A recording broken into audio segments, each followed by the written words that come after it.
और Wester uncle YouTube channel में आपका बहुत बहुत स्वागत है।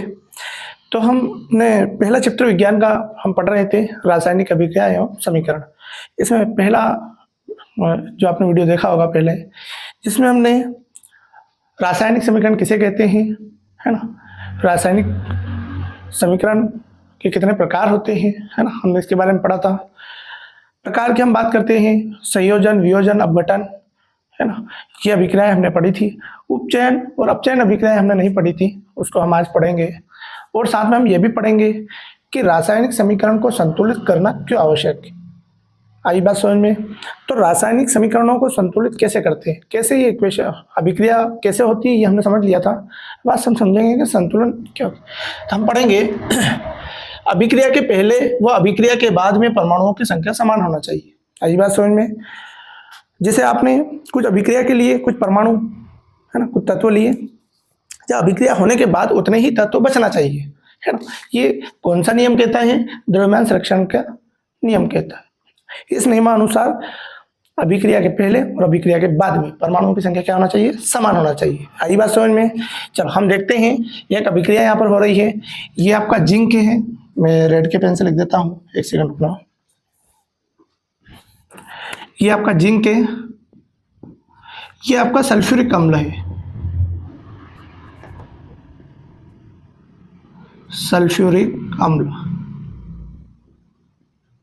ठीक है।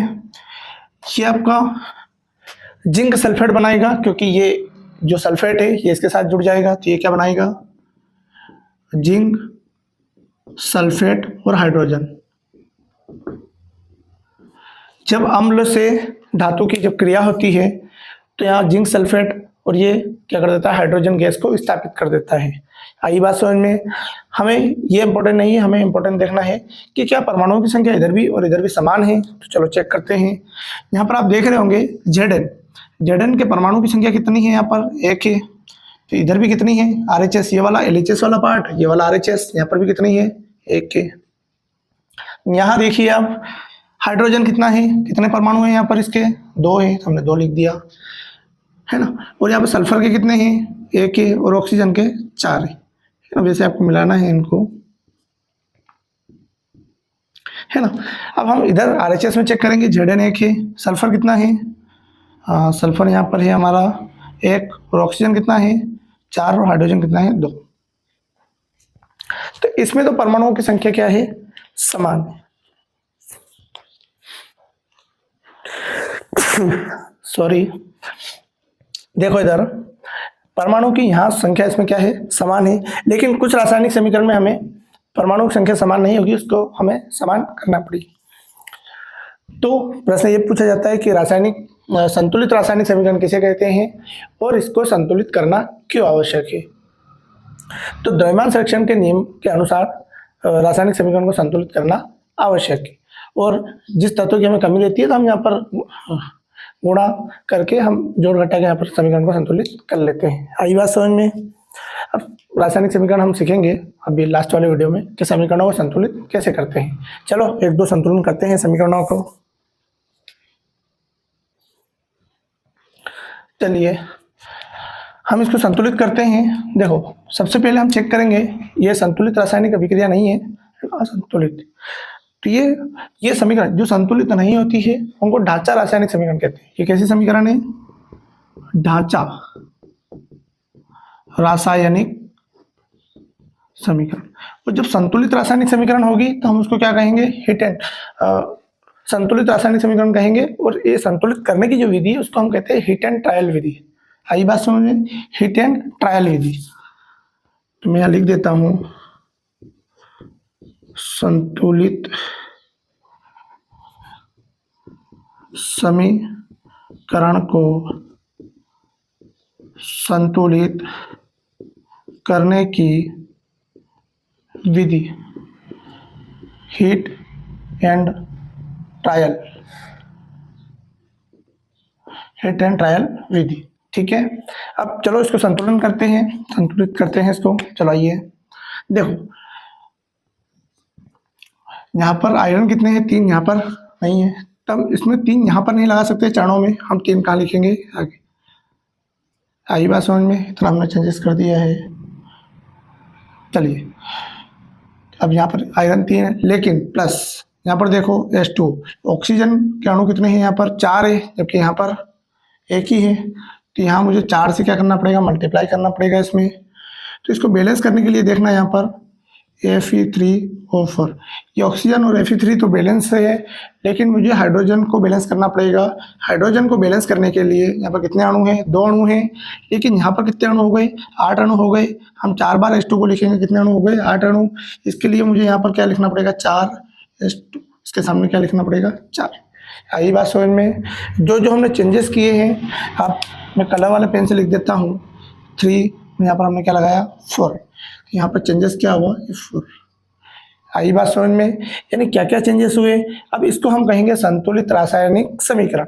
ऐसे आपको संतुलन करना, आपको समझना पड़ेगा। आप LHS वाले भाग में देखिए, है ना, किसका हम मल्टीप्लाई करें ताकि RHS सेटिस्फाई हो जाए, है ना। तो इसको हिट एंड ट्रायल विधि कहते हैं। चलिए आगे करते हैं हम। अपचयन और उपचयन विधि को अभी हम सीखेंगे। चलिए इसको उतार लो जब तक।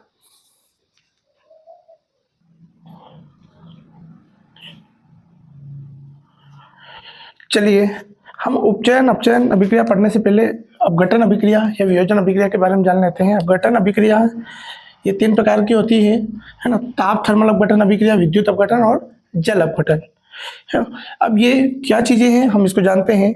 ताप थर्मल यानी कि अपघटन किसी वस्तु को तोड़ने के लिए आप 3 प्रक्रिया उपयोग में ला सकते हैं अभिक्रिया। ताप थर्मल यानी आप ताप के माध्यम से आप उसको ऊष्मा देके आप उसको तोड़ सकते हैं, जैसे कैल्शियम कार्बोनेट। अब कैल्शियम कार्बोनेट को आपने ताप से दिया तो ये कैल्शियम ऑक्साइड बन गया, कैल्शियम ऑक्साइड, और ये कार्बन डाइऑक्साइड बन गया आपका। आई बात समझ में, कैल्शियम ऑक्साइड और ये कार्बन डाइऑक्साइड। विद्युत यानी कि विद्युत ऊर्जा देने पर यह अभिक्रिया होती है, तो इसको विद्युत ऊर्जा या विद्युत अपघटन अभिक्रिया कहते हैं। जैसे जल को हम विद्युत अपघटन अभिक्रिया करते हैं। आप एक मग्गा ले सकते हैं, उसमें 2 ग्रेफाइट की राड जो आती है उसको आप पानी में डुबो के और आप बैटरी से दोनों सिरों को जोड़ के ये करते हैं, तो ये विद्युत अपघटन अभिक्रिया होती है। घर पे इसको नहीं करना है ना। तो ये जल को तोड़ने की एक विधि है विद्युत अपघटन अभिक्रिया। तो इसमें देखो हाइड्रोजन अलग हो जाता है और ऑक्सीजन अलग हो जाता है। आई बात समझ में, तो इसको विद्युत अपघटन अभिक्रिया कहते हैं। ये विद्युत के माध्यम से घटित होती है। यहाँ देखिए इसको कहते हैं जल, गड़बड़ कर दिया क्या, 1 सेकंड रुकना। ये थोड़ा सा गलत लिख दिया था मैंने जल यहाँ पर, क्योंकि जल की तो अभिक्रिया हो रही है यहाँ पर। ये देखिएगा यहाँ पर ये 2Ag, तो ये Ag2 प्लस Cl2 2Ag हो जाएगा। इसको यहाँ पर भी लिख सकते हैं हम लोग।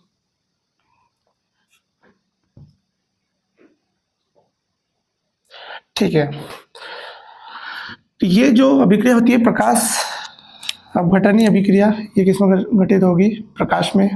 तो देखो इसको प्रकाश अपघटन अभिक्रिया में 2AgCl है ना, ये है सिल्वर क्लोराइड। ये आपका क्या हो जाएगा, सिल्वर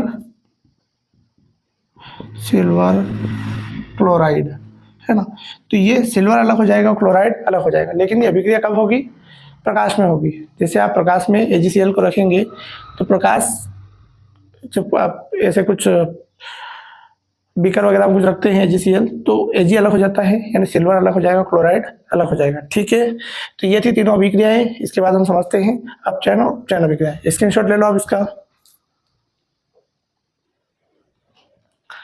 चलिए अब हम उपचयन और अपचयन अभिक्रिया के बारे में पढ़ते हैं।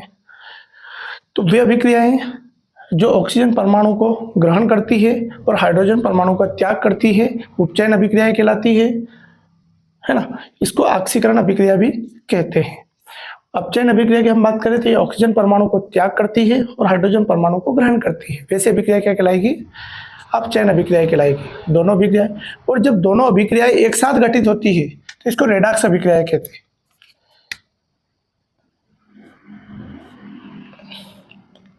मैं लिख देता हूँ, दोनों अभिक्रियाएं एक साथ घटित होती है तो घटित रेडॉक्स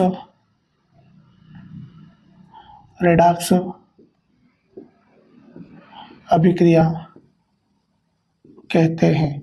आई बात समझ में? जब दोनों अभिक्रियाएं एक साथ घटित हो तो उसको हम क्या कहेंगे? रेडॉक्स अभिक्रियाएं कहेंगे। या विशेषकर नोट कर लेना, पूछा जाता है कि रेडॉक्स अभिक्रियाएं किसे कहते हैं, है ना।